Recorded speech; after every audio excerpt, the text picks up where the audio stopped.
നമസ്കാരം. മലയാളി വാർത്തയിലേക്ക് സ്വാഗതം. മറ്റ് സംഘങ്ങൾക്കൊന്നും നദിയിലേക്ക് ഇറങ്ങാൻ കഴിയില്ലെന്ന് അടിവരയിട്ട് പറയുകയാണ് ഈശ്വർ മാൽപേ. ഇതിൽ വിദഗ്ധ പരിശീലനം ലഭിച്ചവർ നാവികസേനയിൽ ഉണ്ടെങ്കിലും അവരെ നിലവിൽ പുഴയിലേക്ക് ഇറക്കുന്നത് ആത്മഹത്യക്ക് തുല്യമെന്നാണ് നേരത്തെ കളക്ടർ തന്നെ പറഞ്ഞിരുന്നത്. അതൊക്കെ തിരിച്ചറിഞ്ഞുകൊണ്ട് തന്നെ ഈശ്വർ പുഴയിലേക്ക് വീണ്ടും ഇറങ്ങാൻ തയ്യാറായിരിക്കുകയാണ്. ഒരു തരത്തിലും ഈശ്വർ ഇതിൽ നിന്ന് പിന്നോട്ട് പോകില്ല എന്ന് തന്നെയാണ് പറയുന്നത്. പ്രയാസങ്ങളും ബുദ്ധിമുട്ടുകളും അലട്ടുന്നുണ്ട്. പുഴയുടെ ഗതി മനസ്സിലാക്കി വേണം തെരച്ചിൽ നടത്താൻ. പരിശോധന എത്രത്തോളം ദുർഘടം പിടിച്ചതാണെന്ന് മാൽപേയുടെ വാക്കുകളിൽ തന്നെ വ്യക്തമാണ്. ഒലിച്ചു വരുന്ന മരക്കഷ്ണങ്ങൾ, കമ്പികൾ, ഇതിന്റെ അടിയിലെല്ലാം തന്നെ പെട്ടുപോകുന്ന ഒരവസ്ഥ തന്നെ ഉണ്ടായിട്ടുണ്ടെന്ന് അദ്ദേഹം പറയുന്നുണ്ട്. 20 വർഷത്തിനുള്ളിൽ ഇത്തരം ദുഷ്കരമായ ഒരു ദൗത്യം ഉണ്ടായിട്ടില്ല എന്നാണ് മാൽപേ പറയുന്നത്. ആദ്യം കരയിൽ നിന്നുകൊണ്ട് ഈ പുഴയിലുള്ള കേബിളുകൾ വലിച്ച് കരയിലേക്ക് എത്തിക്കാനുള്ള ശ്രമമായിരിക്കും നടക്കുന്നത്.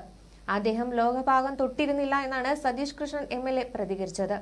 കൂടുതൽ ആഴങ്ങളിലേക്ക് ഈ തടസ്സം കാരണം പോകാൻ സാധിച്ചില്ല. അവിടെ പുഴയുടെ മധ്യഭാഗത്തായി ഒരു വലിയ മരം വീണിട്ടുണ്ട്.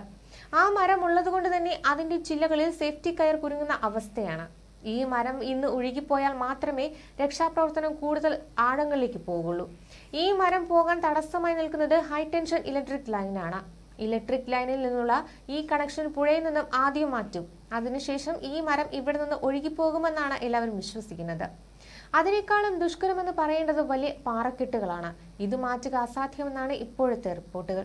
അതിനിടെ ഗംഗാവലിയിൽ ജലനിരപ്പ് കുറയുന്നതിനാൽ കൂടുതൽ സാധ്യതകൾ തെളിയുന്നുവെന്ന നിഗമനം ശരിയാവാമെന്ന് മന്ത്രി AK ശശീന്ദ്രൻ അറിയിച്ചു. അടിയൊഴുക്കിന്റെ വേഗത കുറഞ്ഞതായി അറിയില്ല. അടിയൊഴുക്കിനെ അതിജീവിച്ച് ലക്ഷ്യസ്ഥാനത്തെത്തുകയെന്ന ദുഷ്കരമായ ദൗത്യം തുടരുകയാണ്. ശ്രമവുമായി മുന്നോട്ടു പോകാനാണ് തീരുമാനമെന്നാണ് അറിയാൻ കഴിയുന്നത്. ഈശ്വർ മാൽപേയുടെ സേവനം കൂടുതൽ പ്രയോജനപ്പെടുത്താനുള്ള നീക്കമാണ് നടക്കുന്നതെന്നും AK ശശീന്ദ്രൻ പ്രതികരിച്ചു. പുഴയിലെ അടിയൊഴുക്ക് ശക്തമായതിനാൽ ഡൈവിംഗ് ദുഷ്കരമാവും. മുങ്ങൽ വിദഗ്ധർ ഈശ്വർ മാൽപേ ഇന്നും ദൗത്യത്തിനൊപ്പം ചേരും. 9 തവണ ഡൈവിംഗ് നടത്തിയിട്ടും ട്രക്കിന് അടുത്തേക്ക് എത്താനായില്ല. നദിയിലെ സീറോ വിസിബിലിറ്റിയാണ് രക്ഷാപ്രവർത്തനത്തിന് വെല്ലുവിളിയായതെന്നാണ് ഈശ്വർ പ്രതികരിച്ചത്.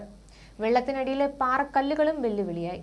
ഒരു തവണ ബന്ധിപ്പിച്ചിരുന്ന കയർ പൊട്ടി ഒഴുക്കിൽപ്പെട്ട ഈശ്വറിനെ നാവികസേനയാണ് രക്ഷപ്പെടുത്തിയത്.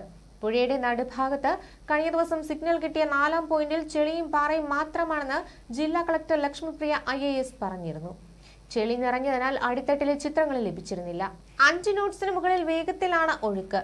പ്രാദേശിക മത്സ്യത്തൊഴിലാളികൾ കഠിന പ്രയത്നത്തിലാണ്.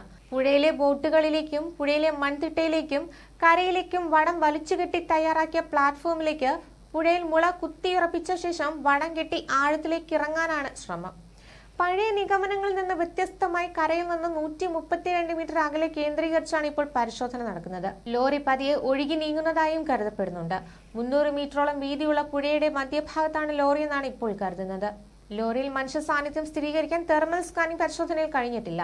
ലോറിയുടെ ഡ്രൈവിംഗ് ക്യാബിനിന്റെ ഗ്ലാസ് അടക്കം തകർന്നിട്ടുണ്ടെങ്കിൽ അർജുൻ പുറത്തേക്ക് തെറിക്കാനുള്ള സാധ്യതയുമുണ്ട്. ഇതെല്ലാം പരിശോധനയെ ബാധിക്കുന്നുമുണ്ട്. ന്യൂസ് ഡെസ്ക് മലയാളി വാർത്ത.